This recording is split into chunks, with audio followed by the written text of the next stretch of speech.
Assalamualaikum warahmatullahi wabarakatuh. Izin memperkenalkan diri, nama saya Dwi Ayu Putri Utami, NPM 19210306005 dari kelas L Hukum Ekonomi Syariah. Di sini saya akan memaparkan tentang bab ke-7, yaitu tentang lembaga pengawasan. Tugas lembaga pengawasan adalah mengawasi perusahaan dalam menjalankan usaha, apakah berjalan sesuai aturan yang ada atau tidak.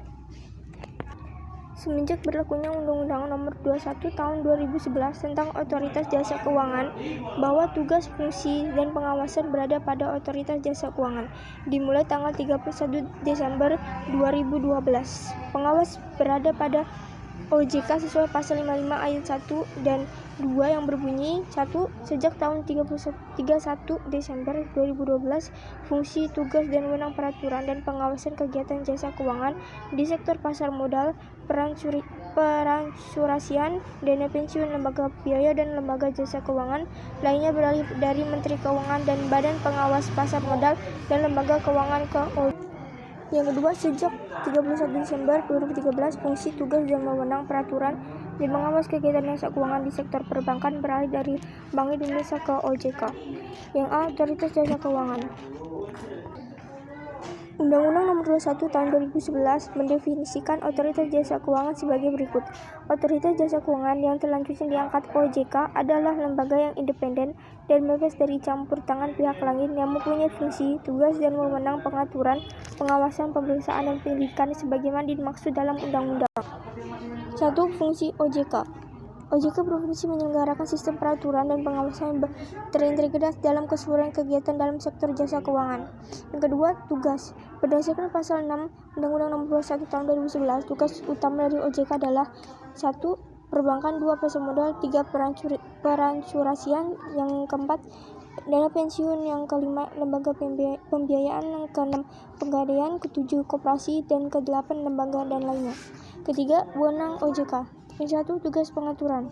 1. Menetapkan peraturan pelaksanaan Undang-Undang OJK.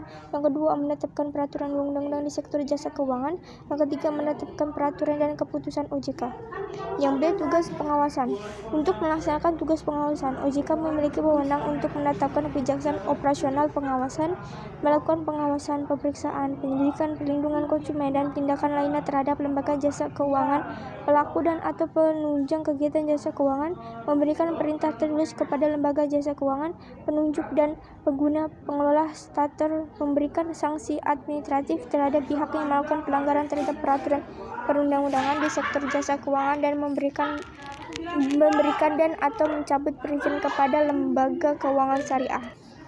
D. Dewan Pengawas Syariah dalam lembaga keuangan dan syariah. Selain Otoritas Jasa Keuangan OJK, Dewan Pengawas Syariah atau DPS sebagai salah satu pengawas pada lembaga keuangan syariah. Ketentuan Surat Keputusan Dewan Pimpinan MUI tentang susunan pengurusan DSN MUI yang menjelaskan bahwa DPS diangkat dan diberhentikan melalui rapat umum pemegang saham.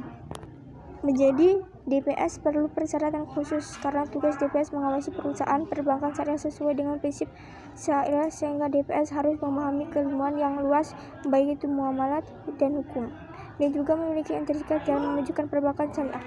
Itulah hasil presentasi dari saya. Apabila ada salah kata saya mohon maaf, kepada Allah saya mohon ampun. Saya kira wabillahi taufiq walhidayah. Wassalamualaikum warahmatullahi wabarakatuh.